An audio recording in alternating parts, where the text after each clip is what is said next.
तब तो कोई ऐसी कुछ था भी नहीं। उमंग सिंगार ने ये कह दिया था कि साहब यह कैबिनेट काम नहीं करता इस सरकार में, और मुख्यमंत्री तो केवल एक चेहरा है। कमलनाथ जी तो केवल छिंदवाड़ा के बारे में सोचते हैं। इस मध्य प्रदेश में तो पीछे से शैडो मुख्यमंत्री दिग्विजय सिंह ने नाम दिया था, जरा याद कर लें।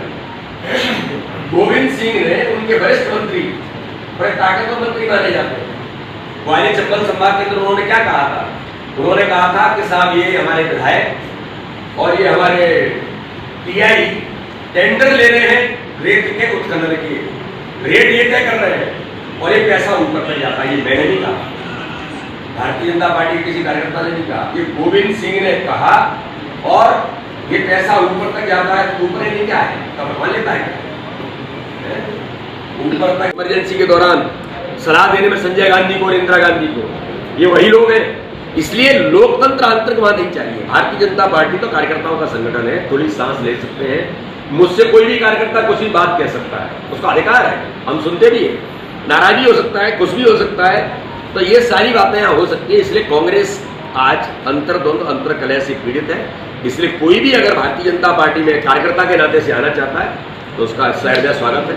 सर, आपके इसमें जैसे अभी चुनाव, देखिए 27 विधानसभाओं के जो उपचुनाव हैं, 27 विधानसभाओं के उपचुनाव में भारतीय जनता पार्टी मुस्तैदी के साथ अपने कार्यकर्ताओं के बल पर, भारतीय जनता पार्टी के अपने तंत्र के बल पर, जिस तंत्र में हमारे और मित्र भी सम्मिलित हुए और बड़ी ताकत बनी है, उसके आधार पर हम जमीन पर इस चुनाव में उतरे हैं। भारतीय जनता पार्टी के 15 सालों की सरकार का जो काम था और कमलनाथ और दिग्विजय सिंह की सरकार ने जो 15 महीने में मध्य प्रदेश को फिर बंटाढार बनाया था, इन मुद्दों पर और कांग्रेस ने जनता के साथ झूठे वादे, छल कपट जो किया, उसके आधार पर हम इस चुनाव में उतरे हैं।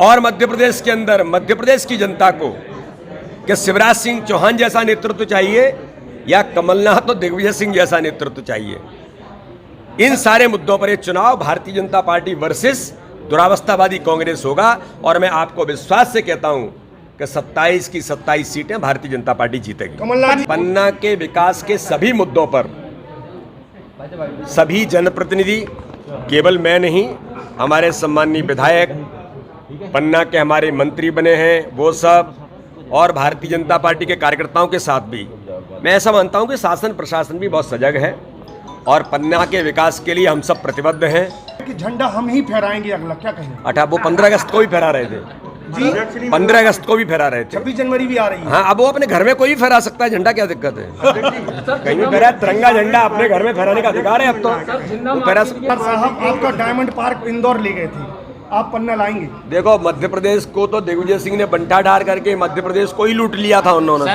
तो पन्ना का डायमंड पार्क उनके लिए कुछ नहीं था। भाई साहब, अध्यक्ष नहीं मिल रहा कांग्रेस को, क्या कहेंगे? बंटाधार उनका हो रखा है पार्टी का। देखिए, कांग्रेस में अब नेतृत्व खत्म हो गया है और कांग्रेस एक परिवार का दल है।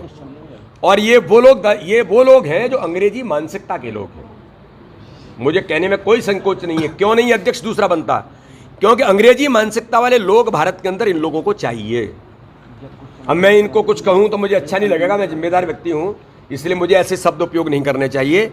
ये लोग कहीं ना कहीं उसी मानसिकता के हैं कि दिग्विजय सिंह जैसे लोग, सर्जिकल स्ट्राइक पर जो सेना पाकिस्तान को जवाब देती है उस पर दिग्विजय सिंह प्रूफ मांगते हैं, कांग्रेस के नेता प्रूफ मांगते हैं, मोहनचंद शर्मा बटाला हाउस पर प्रूफ मांगते हैं, सीए कानून बनता है, धारा 370 खत्म होती है, इस पर इनको क्वेश्चन खड़ा होता है। तो ये जो नेतृत्व है, ये अंग्रेजी मानसिकता का नेतृत्व है। इसलिए कांग्रेस यानी वहीं पर रहना चाहती है, राहुल सोनिया, सोनिया राहुल, और वहां जो आवाज उठाएगा वो नेता खत्म हो जाएगा, जिसका उदाहरण सिंधिया और पायलट परिवार है।